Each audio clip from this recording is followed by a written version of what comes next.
Most people are terrified of being alone. They treat silence like it's some kind of punishment, like they've been sent to solitary confinement just because their phone died. But if you can't sit alone with your own thoughts, you're not in control. Your mind is. Now imagine this. You wake up one morning and for the first time, there's no noise, no messages, no notifications. No one is asking you for something, just you. At first it feels strange, like stepping into an empty stadium after the crowd is gone. But then something shifts. You start hearing something you haven't heard in a while, your own thoughts. And suddenly you realize maybe that's the voice that's been drowned out all along. There's a story about the great Roman emperor Marcus Aurelius. At the height of his power, ruling an entire empire, surrounded by advisors, soldiers, and endless noise, he did something strange. He sought solitude. Every morning before dawn, he'd steal a few moments alone. No court meetings, no war plans, just Marcus and his thoughts. Why? Because he knew that if he didn't master his mind in silence, he'd be ruled by it in chaos. He wrote in Meditations, "Nowhere can man find a quieter or more untroubled retreat than in his own soul." Think about that. A man who had everything, power, wealth, control, knew that true strength didn't come from the outside, it came from within. And that's what we're diving into today. Why being alone isn't weakness, it's power. A power most people will never tap into. But if you do, you'll become unstoppable. The digital leash. Why your phone owns you. Your phone is like that one friend who never takes a hint. You put it down and it buzzes. You ignore it, and suddenly you're hit with 5 notifications, 2 emails, and a random reminder about a meeting you don't even remember scheduling. It's always pulling you back in, like a needy ex who can't handle being ignored. And the worst part, we let it. Marcus Aurelius once said, "If you are disturbed by external things, it is not the things themselves that trouble you, but your judgment of them." Your phone isn't actually the problem, it's how you react to it. Every time it dings, your brain goes, "This must be important." Spoiler, it's not. Most of the time, it's some pointless group chat, arguing over where to eat, or a social media post you'll forget in 2 minutes. Now, picture this. You're at a family gathering. Your uncle is going off about cryptocurrency, your cousin is chasing the dog, and your mum is trying to get everyone to eat more. But where are you? Scrolling, lost in an endless loop of memes, texts, and random news. You tell yourself, just one more scroll. But one turns into 10, then 20. And just like that, you've missed the moment. This is what distraction does. It steals time you can never get back.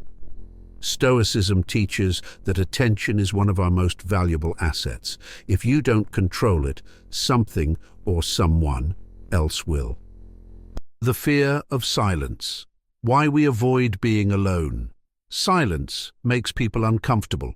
It's like walking into a room and realizing everyone stopped talking. You suddenly feel out of place, unsure of what to do. The moment things get quiet, we panic. We turn on the TV, hum a tune, or start a random conversation just to fill the void. But why? Epictetus said, "People are not disturbed by things, but by the view they take of them." Silence isn't scary. It's what we think it means. We see it as loneliness, boredom, or a sign that something's wrong. But in reality, silence is where we hear ourselves think. It's where ideas form, where clarity happens. But we run from it, filling every empty second with noise. When was the last time you sat alone with no distractions? No phone, no music, no endless TikTok rabbit hole? Probably a long time. We avoid silence because it forces us to face our own thoughts. And sometimes those thoughts aren't fun. They remind us of things we need to fix, decisions we've been avoiding, or emotions we don't want to deal with. But if you never sit with those thoughts, you never grow. Stoicism teaches that strength comes from self-control and deep thinking. But if you never slow down, how can you think deeply? How can you understand what actually matters? You can't. The world is loud enough already. Maybe it's time to stop running from the quiet and start listening to yourself. If you found this video helpful or enjoyed the content, please give it a thumbs up. It truly helps our channel more than you might think. And if you haven't already, make sure to hit that subscribe button so you don't miss out on future videos. Outsourcing your thinking, letting distractions steal your future. Imagine if a stranger followed you around all day, whispering random facts, celebrity gossip, and news you didn't ask for. You'd probably tell them to get lost. But that's exactly what distractions do. They hijack our minds, filling every quiet moment with noise. Seneca put it best: to be everywhere is to be nowhere. Ever been at work, switching between emails, social media, and a half-finished project, only to realize you got nothing done? That's the trap. We trick ourselves into thinking we're busy, but in reality, our attention is scattered. Deep thinking, gone. Creativity, drowned out. Now think about someone who actually gets things done. They're focused.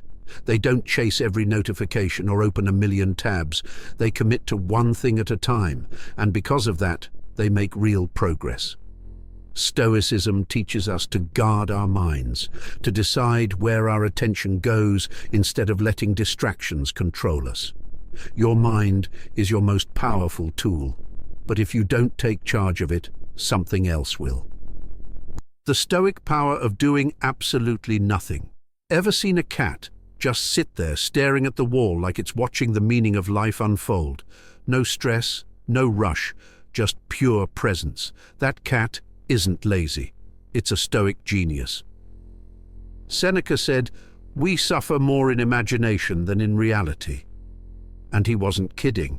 Your friend cancels plans, and suddenly your brain is in overdrive. Did I say something wrong? Are they mad at me? Nope. They probably just got tired. But instead of enjoying the unexpected free time, you spiral. We've forgotten how to just be. The second we're alone, we panic. We grab distractions, fill the silence, run from our own thoughts. But here's the secret.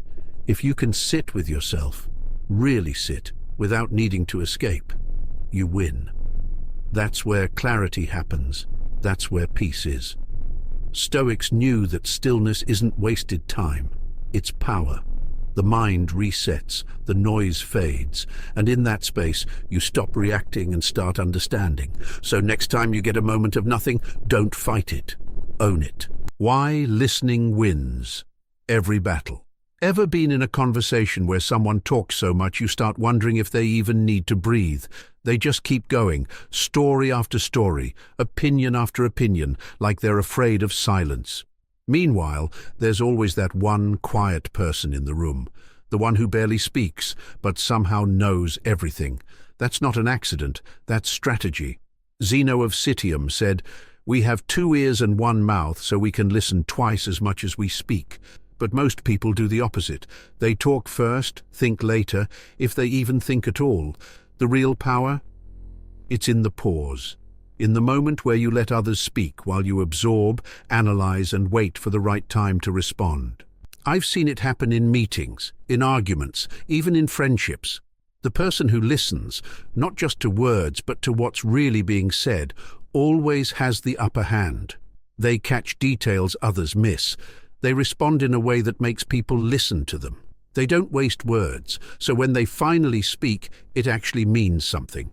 Silence isn't weakness. It's a weapon. While others are busy trying to be the loudest, be the one who watches, learns, and then speaks with purpose. That's how you control a conversation. That's how you win battles without ever raising your voice. Why solitude builds strength. Ever walk alone and suddenly start thinking about deep stuff?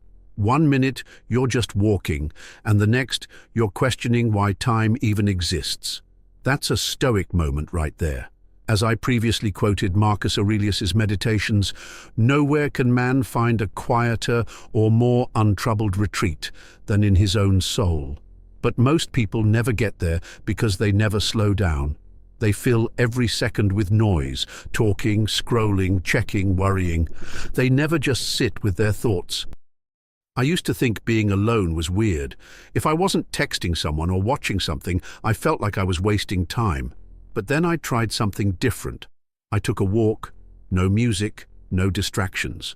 At first, it felt awkward. My brain wanted to grab my phone, fill the silence, do something. But then, something changed. My mind started to clear. Thoughts that had been buried under distractions finally had space to show up. I started figuring things out about myself, my goals, what actually mattered. Some of the biggest moments of your life won't come from a podcast, a text, or someone else's advice. They'll come when you stop and listen to yourself. Solitude isn't loneliness, it's a superpower. So, take a walk. No music, no checking your messages, just go. Let your mind breathe. You might be surprised what you figure out. Becoming the main character of your own life. Ever feel like your life is just happening to you? Like you're a side character in someone else's story, just standing there reacting while the real action happens somewhere else? Maybe at work, you're waiting for someone to notice your effort. In friendships, you go along with whatever plans are made. In life, you're scrolling, watching, waiting. But here's the thing, waiting isn't a strategy. It's a slow fade into the background. Marcus Aurelius said, "Dwell on the beauty of life. Watch the stars and see yourself running with them." In other words, stop watching and start living. You are not just here to exist. You are here to move, to act, to choose. No more waiting for the right time. No more hoping someone else will take charge. The main character doesn't sit back. They make things happen. In every great story, the protagonist faces challenges but keeps going. They don't ask for permission to change their life. They just do it. The Stoics knew this. They didn't waste time wishing things were different. They focused on what they could control and took action. So what's your story? Are you waiting for life to happen, or are you stepping up? Because every moment you hesitate, someone else is writing your script for you. Being alone isn't about escaping to a cabin in the woods or sitting on a mountaintop like some wise old monk. It's about facing yourself, without the noise, without the constant stream of distractions. And let's be real, that's harder than it sounds. Most people would rather check their emails, scroll through memes, or even clean their whole house than sit alone with their own thoughts. If you can't be alone with yourself, you're never really in control. Marcus Aurelius didn't need a retreat to find peace. He found it within, in the middle of ruling an empire, making hard choices and dealing with chaos every day. So, here's your challenge. Take 15 minutes today. No phone, no distractions, just you and your thoughts. Sit there, breathe, and see what happens. Maybe your mind races at first. Maybe it feels weird, but keep going. This is where real strength begins, not in the noise, but in the quiet. If you found value in embracing solitude, you need to watch my video on the benefits of having no friends. It breaks down why solitude isn't a weakness, it's a superpower. Click it now and level up your mindset.